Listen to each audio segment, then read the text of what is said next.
बिहार की स्थिति इतनी खराब है। बिहार इतनी बार ठगा गया है, इतनी बार ठगा गया है और नेताओं को अब ये बिल्कुल स्पष्ट है कि बिहार को ठगने के लिए किसी नवाचार की भी जरूरत नहीं। आप जब चोरी करते हैं, परीक्षा देते हैं, उसमें कुछ चोरी वोरी करते हैं तो आप नया नया तरीका अपनाते हैं। इसमें तो क्या हो गया है कि भैया चुनाव होने वाला है, चुनाव के 3-4 महीने पहले से आप जाना शुरू कर दीजिए। जिस तरीके से बीपीएससी का पेपर यहाँ पर लीक हुआ, जिन बच्चों को मिला, जिन अधिकारियों के बेटे को मिला, जिन नेता के बेटे बेटियों को मिला, उनको पढ़ाई करने की कोई जरूरत नहीं है। बिहार वो राज्य है जहां पर सबसे ज्यादा पलायन, सबसे ज्यादा बेरोजगारी है। तो आप 10 साल से किस चीज का इंतजार कर रहे थे? चीनी मिल खुलवाने का। बिहार में अभी चुनाव होने वाला है तो बिहार में जो पार्टियां हैं और उनके जो बड़े बड़े नेता हैं, उनको बिहार की याद आने लग गई है, सताने लग गई है। चुनाव का समय है, विधायक भेजने का समय है, तो उनको बिहार की याद बहुत आने लग गई है। तो अमित शाह जी हो गए, राहुल जी हो गए, मोदी जी हो गए, वो आएंगे ही। लेकिन दुख इस बात का है कि बिहार की स्थिति इतनी खराब है, बिहार इतनी बार ठगा गया है, इतनी बार ठगा गया है और नेताओं को अब ये बिल्कुल स्पष्ट है कि बिहार को ठगने के लिए किसी नवाचार की भी जरूरत नहीं है। एक कहावत है ना कि दूध का जला छाछ को भी फूक फूक के पीता है।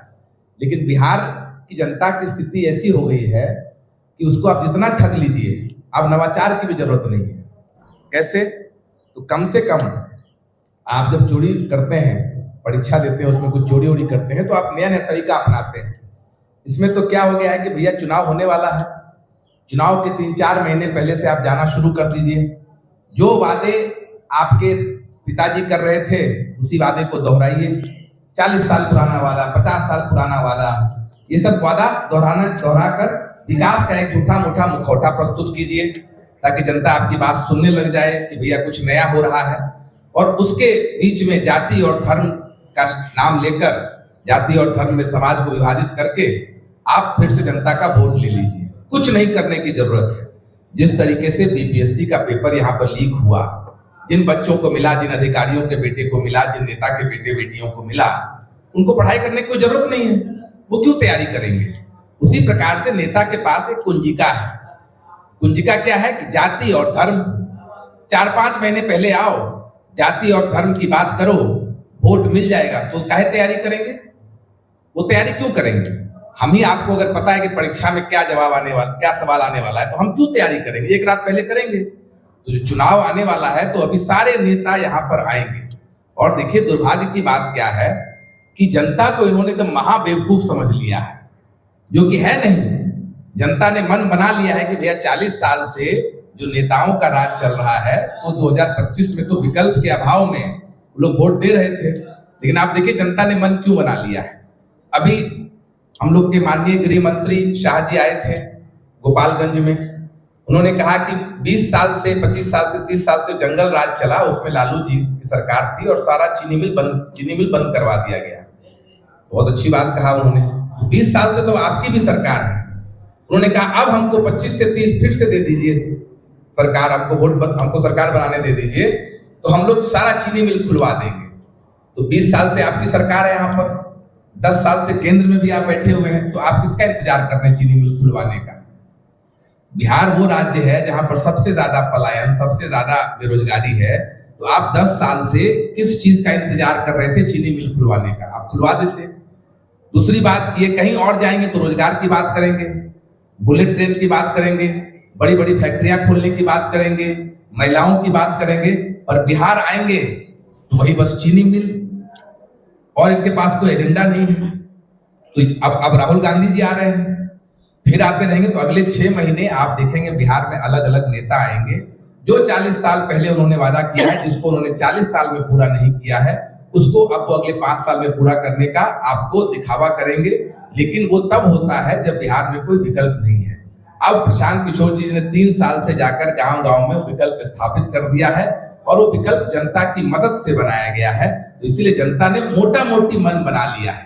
तो अब ये चीनी मिल खुलवाने की बात करें, जाति के धर्म की बात करें, ये अब होने वाला नहीं है, ये संभव नहीं है 2025 में। इसीलिए जनता निश्चिंत है कि जनता का राज बिहार में आने वाला है। बहुत बहुत धन्यवाद।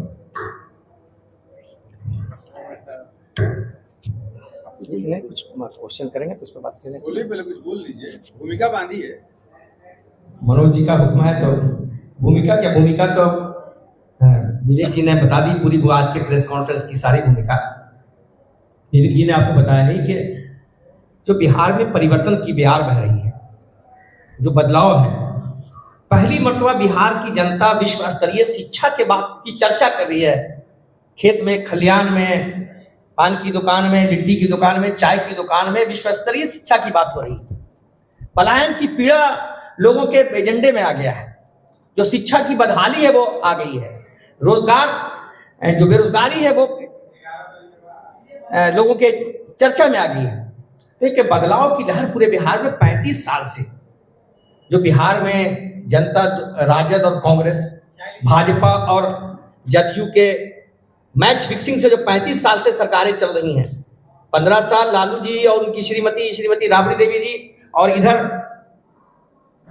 नीतीश जी और भारतीय जनता पार्टी का जो गठबंधन है, इसकी जो सरकारें चल रही हैं, उनसे जनता 35 साल से, और महान समाजवादी चिंतक लोहिया ने कहा है कि जिंदा कौमें, समाज की जिंदा जो लोग होते हैं, जिंदा कौम एक सप्ताह से ज्यादा इंतजार नहीं करती है। ये 35 साल तो बहुत बड़ा पीढ़ियों का अंतर हो गया है। इसलिए इस बार बिहार की जदला में आप देखें, आप जाएं बिहार के किसी भी प्रखंड में जाएं, किसी भी पंचायत में जाएं, हर जगह जन स्वराज की चर्चा हो रही है। श्री प्रशांत किशोर जी के विजन की, उनकी सोच की, उन्हें परिवर्तन जो बिहार में वो लाना चाहती है, उनकी जो समझ है, उसकी चर्चा हो रही है। उस चर्चा से ये लोग बौखलाए हुए हैं। जिन लोगों ने सब दिन गुजरात लौट रही है, हमेशा गुजरात में इंफ्रास्ट्रक्चर डेवलपमेंट का काम किया, सारा औद्योगिकरण वहां होगा, बुलेट ट्रेन वहां चलेगी। 75% पार्लियामेंट के एमपी जो है बिहार में, 40 अगर सीटें हैं तो 30 से ज्यादा सीटें इनके गठबंधन को मिलती हैं। लेकिन बिहार को मिलता क्या है? झूठे आश्वासन, जो आश्वासन की रेवड़ी। तो जनता इन सब बातों को समझ रही है, बिहार की जनता। और 1974 का जो मूवमेंट था, लोकनायक जयप्रकाश नारायण का मूवमेंट था, परिवर्तन का मूवमेंट था। आप जान ले, जनता जब परिवर्तन लाती है तो आपने ये भी देखा कि गुजरात के एक मेस में बच्चों के खाने में 11 नया पैसा दाम बढ़ गया था मेस का। जेपी बिहार से गए थे गुजरात, और वो परिवर्तन, जो छात्रों का आंदोलन हुआ, वो देश का आंदोलन बन गया, और स्वर्गीय इंदिरा गांधी की सरकार चली गई। तो ये जो इस तरह इतनी पीड़ा बिहार में, जातीय हिंसा, उन्माद, नरसंहार की धरती, जो लालू जी के रिजिम में जो गुनाह हुआ, कांग्रेस के टाइम में अरवल जो नरसंहार हुआ, उसके बाद लगातार जो नरसंहारों का सिलसिला हुआ, उसी की कोख से भारतीय जनता पार्टी और जनता दल यूनाइटेड का जन्म हुआ, और इसी को ये लोग कैश करते रहे। तो ये जंगल राज और ये दरिंदा राज, लालू जी का अगर जंगल राज था, तो ये दरिंदा राज है, जिसमें डीके टैक्स और आरसीपी टैक्स से बिहार की जनता उब चुकी है। जो पदाधिकारी, एसडीओ, डीएसपी पैसा दे करके, जो थानेदार, जो बीडीओ, जो सीओ पैसा दे के जाता है प्रखंडों में, अनुमंडलों में, जिलों में, वो जनता को दोनों हाथ से लूट रहा है। और आप देख रहे हैं कि छोटे छोटे कामों में आजकल मोटेशन की फीस क्या है, ये बताने की जरूरत है क्या? अगर आप लोग गांव से जुड़े हुए हैं तो ये जो भ्रष्टाचार की इस पर ज्वालामुखी पर जो बिहार बैठा है, इससे जनता मुक्त होना चाहती है। बिहार की आवाम इससे राहत चाहती है। बिहार की शिक्षा की जो बदहाली है, युवाओं में जो हताशा है, और जो पलायन की पीड़ा है, इससे बिहार की जनता मुक्त होना चाहती है, एक नया बिहार बनाना चाहती है। इसी को प्रभावित करने के लिए उन्माद की राजनीति में लोगों को बिहार में घुसाना चाहते हैं। कुछ लोग जातीय उन्माद का सहारा ले रहे हैं, कोई धार्मिक उन्माद का सहारा लेके इसी तरह के ध्रुवीकरण की राजनीति कर रहे हैं। इसलिए आज की जो प्रेस कॉन्फ्रेंस है, और हमारे नेता ने सारी बातें, हमारे नेता श्रद्धेय प्रशांत किशोर जी ने सारी बातें इन सारे बिंदुओं पर, जो देश पर के बिंदु है, जो बिहार के सवालात हैं, उन पर रखी है। और 11 अप्रैल को आप सारे लोग आमंत्रित भी हैं, हम लोग आपको आमंत्रित भी कर रहे हैं कि पटना के गांधी मैदान साक्षी होगा बिहार के जनता के मेरी जो अंगड़ाई हो रही है, बिहार की जनता जो परिवर्तन की अंगड़ाई ले रही है, बिहार के बदलाव रैली में वो परिलक्षित होगा। वो आप देखेंगे किस तरह की बिहार समाज का सभी वर्ग का लोग, किसी एक जात, किसी एक समाज, किसी एक धर्म के लोग नहीं, बल्कि समाज के सभी वर्ग के लोग, पढ़े लिखे, वकील, बुद्धिजीवी, पत्रकार, सभी तरह के लोग पूरे बिहार से आ रहे हैं परिवर्तन के लिए, बिहार में परिवर्तन का शंखनाद करने के लिए। इसी के लिए हम लोग आपको आमंत्रित किया अपनी बात रखने के लिए। धन्यवाद।